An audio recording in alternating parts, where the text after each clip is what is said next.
Good evening, everyone.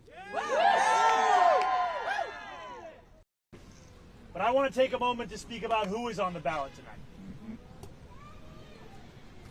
Donald Trump just put out a statement encouraging New Yorkers, saying they must vote for Andrew Cuomo. We know and have known for months that Donald Trump would favor Andrew Cuomo as the mayor. They share the same donors. They share the same small vision. They share the same sense of impunity. And yet in these final days, what was rumored, what was feared, has become naked and unabashed.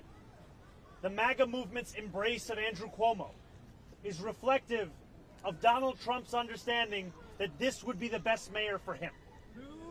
Not the best mayor for New York City, not the best mayor for New Yorkers, but the best mayor for Donald Trump and his administration.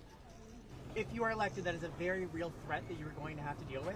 How will you address that after you're elected if you win? I will address that threat for what it is. It is a threat. It is not the law. And too often we treat everything that comes out of Donald Trump's mouth as if it is already legal just by virtue of who is saying it. And it is time to finally stand up to the bullies that make these threats, not to become the bullies ourselves. And we've seen time and time again that the best way to respond to Donald Trump and to defeat these kinds of threats is to actually stand up and fight back.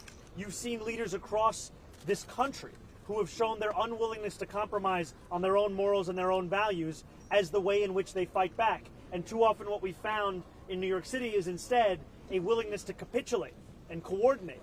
And all of this with the most collaborative mayor you could find for Donald Trump in New York City.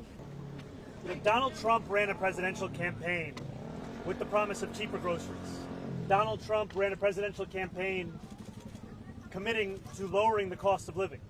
What our success will show is that it is not enough to diagnose the despair in working class Americans' lives.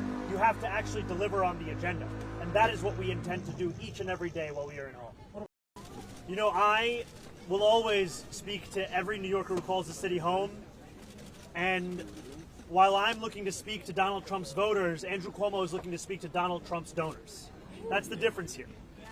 These are New Yorkers who voted for the president in the hopes of having a lower cost of living and who instead found that their despair was exploited as a means by which to deliver the political prosecution of Donald Trump's enemies and the enacting of the single largest deportation force in American history.